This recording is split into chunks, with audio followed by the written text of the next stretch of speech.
Hi, it's Lyndon, and today I want to have a look at chords. When I first started playing the saxophone, it really took me a while to understand why chords were so phenomenally significant, and there's a very good reason why this is.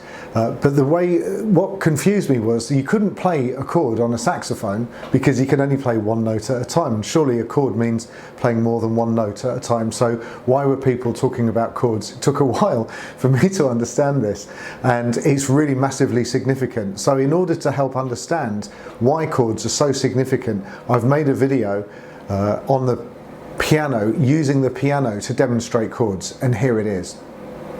The really great thing about the piano is that it's so beautifully laid out. You can see everything really very straightforwardly, and here is the scale of C on a piano. This is C, D, E, F, G, A, B, C. And then the first note, which we also call the root, and the third note, and the fifth note, and the seventh note. If we play those together, we get this beautiful thing called a chord. And you can also include the ninth note, which is, it's just every other note. First note, third, fifth, seventh, and ninth. And you can play those together. It sounds lovely.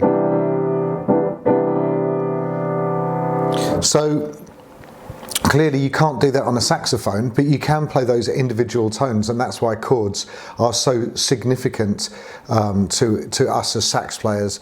If we hit the sweet spots of the scale, so if we hit the root or the third or the fifth or the seventh or the ninth of whatever scale we're in, they're always going to sound really, really, really nice.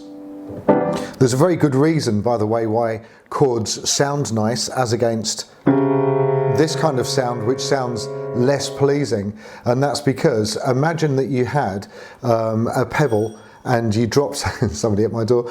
Imagine that you had a pebble and you dropped a pebble in some water and it produced some waves.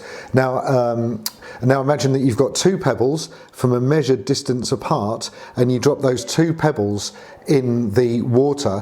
Where those ripples interacted with each other might make a shape of diamonds shining brightly in the light. You know, it look really, really nice, an interesting pattern. Or depending on how close or far away they are, they might just clash together and splash around chaotically and kind of make a mess. That's exactly what's happening here. When I hit a key on the piano, that's connected to a mechanism that's got a hammer at the end of it, and it strikes a string.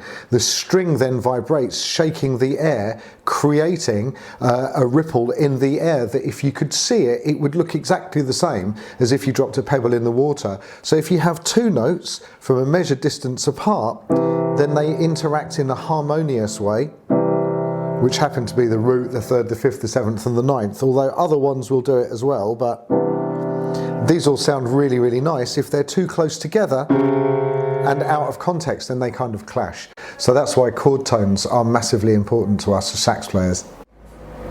So now we can see that the root, the third, the fifth, the seventh, and the ninth note of the scale is really significant.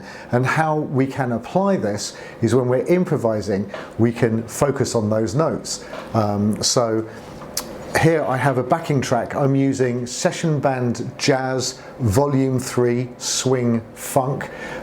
Session Band is an app that you can get for iPad, and I thoroughly recommend it for practicing. It's a really good app. This is just holding the chord of C major on bass, drums and piano. Now if I play my root 3, 5, 7 and 9 over that, that's going to sound really nice.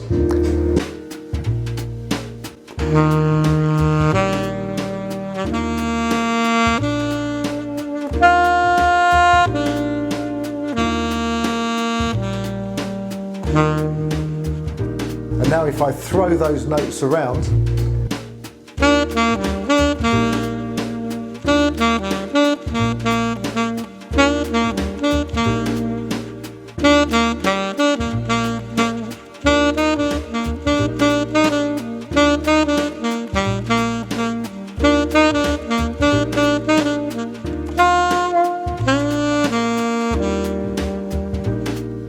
and as you can hear, they sound really, really, really nice. So the practice that you want to do in any scale is make sure that you can hit the root, the third, the fifth, the seventh and the ninth